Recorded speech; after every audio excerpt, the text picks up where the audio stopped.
আছেন আপনারা? কথা বলো। আমি কিন্তু আপনাদের ভোট চাইতে আসিনি, আমি এসেছি আপনাদের আশীর্বাদ চাইতে। আপনারা আশীর্বাদ করবেন তো?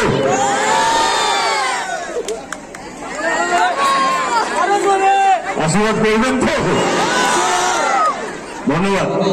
কারণ আমার বিশ্বাসকে যার মাথার উপর এতগুলো মানুষের আশীর্বাদ থাকবে সে কোনোদিনও হারতে পারে না। শুধু নির্বাচন নয়, জীবনের যে কোনো লড়াইয়ে সে হারতে পারে না। সেই জন্য আপনাদের আশীর্বাদ অত্যন্ত প্রয়োজন। আমি কোনোদিনও জোর করিনি, গত 10 বছর হয়ে গেল। আচ্ছা ঠিক আছে, নির্বাচনে সাংসদ হিসাবে আমি কোনোদিনও নিজের জন্য ভোট চাইনি। কারণ আমার বিশ্বাসকে ভোটটা গণতান্ত্রিক অধিকার, যতটা আমার গণতান্ত্রিক অধিকার ততটা তোমাদেরও। যাকে ভালোবাসবেন, যাকে মনে হয় তাকে ভোটটা দেবেন। কিন্তু হ্যাঁ, দেবার আগে ভাববেন কাকে আপনারা ভোটটা দিচ্ছেন। সেই দল, সেই প্রার্থী, তারা কতটা আপনাদের কাজ করেছে, আপনাদের পাশে ছিল কিনা, আপনাদের আপদে বিপদে, সবাইকে ভোটটা দেবেন। 10 বছর ধরে আমি আমার মঞ্চ থেকে কোনোদিনও বিরোধী দলের প্রার্থীকে আক্রমণ করিনি বা তাদের দলকেও আক্রমণ করিনি। কারণ আমি বিশ্বাসই করি না। আমি বিশ্বাস করি না কাউকে ছোট করে নিজে বড় হওয়া যায়। আমি বিশ্বাস করি না কোনো দলকে ছোট করে নিজের দলকে বড় হওয়া যায়। দল বড় হয় তার নিজের কাজে, প্রার্থী বড় হয় তার নিজের কাজে, নিজের ব্যবহারে, নিজের আচরণে। তো আপনারা যদি ভেবে থাকেন আমি বিরোধী দলের প্রার্থীকে এটা ফেলতে পারবো না, এখন একটু দাঁড়িয়ে আক্রমণ করবো, না না না না না, তার কোনো দোষ নেই। সে ভাবে কে আক্রমণ করে সে জিতবে, সেই জন্য রোজ আক্রমণ করে। সে করে কি এখন গুন্ডা ব্যবহার করে সে রোজ জিতবে, সে রোজ গুন্ডামি করে। কখনো পুলিশকে ধমকাচ্ছে, কখনো এসডি অফিসে গিয়ে ধমকাচ্ছে। বিশ্বাস করে ভাবে জেতা যায়, কারণ ওর দোষ নেই। কারণ ভারতবর্ষে অতিরিক্ত জায়গায় এইভাবেই লোকে জেতে, তো সেজন্য ভাবে এইভাবে জিতবে, এইভাবে আচরণ করে। তো আমি ওকে দোষ দিই না। কিন্তু আমি কি করবো, গত 10 বছর ধরে আমি ভালোবাসা দিয়ে জিতে এসেছি। আমি আমার জায়গায় অটুট। আমার বিশ্বাসকে এইবারে আমি ভালোবাসা দিয়েই জিতবো। 4 জুন যখন রেজাল্ট বেরোবে তখন মানুষ দেখতে পাবে যে না, কাউকে আক্রমণ না করে জেতা যায়, ভালোবাসার মাধ্যমে জেতা যায়, ভালো ব্যবহারে জেতা যায় এবং কাজ করে জেতা যায়। এই হলো একটা চ্যাপ্টার। এবার চলে কি 2025-এ নির্বাচন। চারদিকে দেখলেই মনে হয় যে এটা নির্বাচন হচ্ছে না অন্য কিছু। কারণ ধর্ম এমন একটা জায়গা নিয়ে নিয়েছে আমাদের নির্বাচনে, আমাদের দেশের রাজনীতিতে, কে মাঝে মাঝে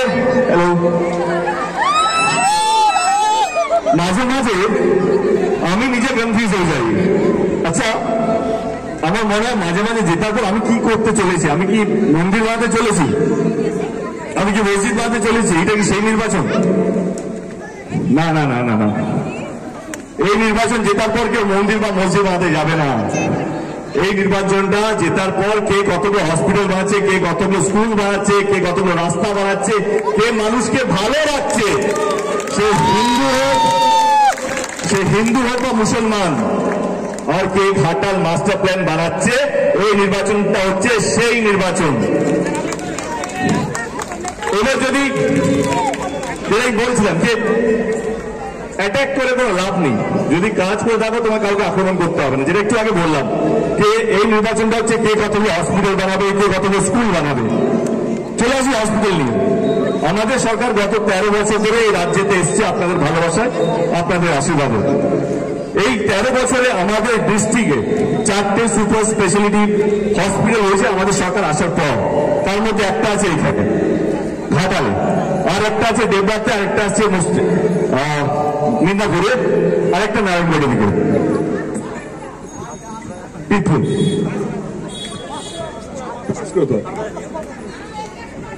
ফান্ডার হবে না, আবার ওদেরও দোষ না, কারণ এইসব ওরা করে এসছে। কখনো বলেছে 2014-তে 15 লক্ষ টাকা অ্যাকাউন্টে আসবে, আসেনি। কখনো বলেছে বছর 2 কোটি চাকরি দেবে, আসেনি। কখনো বলেছিল 400 টাকা করে গ্যাসের সিলিন্ডার দেবে, সেটা এখন 900 টাকা হয়েছে, ভোটের পর 1300 টাকা হয়ে যাবে। তো ওনারা যে স্বপ্নগুলো দেখিয়েছিল একটাও হয়নি। যখন আমরা স্বপ্ন দেখাচ্ছি তখন বলতে এটাও সেই স্বপ্ন।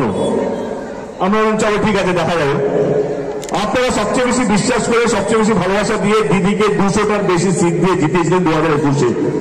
জেতার 3-4 মাসের মধ্যে লক্ষ্মীর ভান্ডার প্রকল্পটা বাস্তবিক হয়েছিল আমাদের নেত্রী, আমাদের সিএম। যেই লক্ষ্মীর ভান্ডার 500 টাকা দিয়ে শুরু হয়েছিল, আজকে সেই লক্ষ্মীর ভান্ডারে 1000 টাকা 1200 টাকা করে দেওয়া হচ্ছে। তাহলে আপনারা কাকে বিশ্বাস করবেন? নির্বাচনে কি বিশ্বাস? তো আপনি কাকে বেশি বিশ্বাস করেন ভোটের আগে? যে যেই প্রতিশ্রুতিগুলো প্রত্যেকটা দল দেয় তার মধ্যে কে সবচেয়ে বেশি প্রতিশ্রুতি রেখেছে, এইটাই নির্বাচন আমার মনে হয়। এখানে কোনো রাম মন্দির নয়, এখানে কোনো মসজিদ নয়, এখানে কারো কোনো কাজ নেই। যেই দল, যেই প্রতিনিধি এসে যে স্বপ্নগুলো দেখাবে, ভোটের পর কে কতগুলো স্বপ্নগুলো সত্যি করেছে, এইটাই হচ্ছে নির্বাচনের কাজ। লক্ষ্মীর ভান্ডারের কথা বললাম, এটা হলো একটা দলের কাজ। আমি আমার কাজগুলো বলি। আমার এখনো মনে আছে লকডাউনের সময় দাসপুরের অনেক ছেলেরা বিশেষ করে পড়াশোনার কাজের জন্য বাইরে থাকে। লকডাউনের মধ্যে প্রত্যেকে আটকে গেছে, অনেকেই তার মধ্যে। আমার এখনো মনে আছে অনেককে আমরা নেপাল থেকে নিয়ে এসেছিলাম, কাউকে কাশ্মীর থেকে, কাউকে অন্যান্য ডিস্ট্রিক্ট থেকে, দুবাই থেকেও নিয়ে এসেছিলাম আমরা। বলা একটাই কারণ, কি আপনার সাংসদ করোনার সময় যখন সবাই নিজের জীবন নিয়ে ভয়ে ছিল, আপনার সাংসদ কোনোদিনও ভয়ে পালায়নি, কলকাতায় ছিল না। আপনার সাংসদ আপনাদের মধ্যেই ছিল, মানুষকে ভালো রাখার জন্য। আচ্ছা, আপনার সাংসদ এখানেই ছিল। এমনকি হসপিটালে যখন বেড কম পড়ে গেছিল, আমার ঘাটালের অফিসটাকে আমরা হসপিটালে কনভার্ট করে দিয়েছিলাম, যাতে মানুষ সুবিধা পায়, অক্সিজেন পায়, যে সমস্ত ওষুধগুলো পাওয়া উচিত। এবং লাস্ট দিন আমার পার্লামেন্টে 2024-এ লাস্ট দিন, আপনারা নিশ্চয়ই সবাই দেখেছেন, আমি এটা বলেছিলাম, এটা কোনো দলের লড়াই নয় ঘাটাল মাস্টার প্ল্যানটা। এটা কোনো টিএমসি, বিজেপি, কংগ্রেস, সিপিএম এর লড়াই নয়।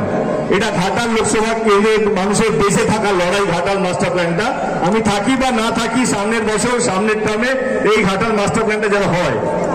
কিন্তু 10 বছর আমি বললাম, তারপর আপনি একমাত্র আছেন যার উপরে বাংলার মানুষের ভরসা আছে, আপনাকে গিয়ে বলতে হবে। 3 দিনের মাথায় আরামবাগ থেকে তিনি ঘোষণা করেছিলেন যে ঘাটাল মাস্টার প্ল্যান রাজ্য সরকার করবে, এবং অভিষেক বাবু পরবর্তীকালে বলেছেন যে ঘাটাল মাস্টার প্ল্যান রাজ্য সরকার করবে। ঘাটালে একদম হবে। আর এর জন্য আমি পুরো ক্রেডিটটা দেবো আপনাদের সবাইকে, যারা দীর্ঘদিন ধরে লড়াই করেছেন, প্রার্থনা করেছেন, কোথাও না কি না করেছেন ঘাটাল মাস্টার প্ল্যানের জন্য। আপনারাই হচ্ছেন আসল গান্ধারী।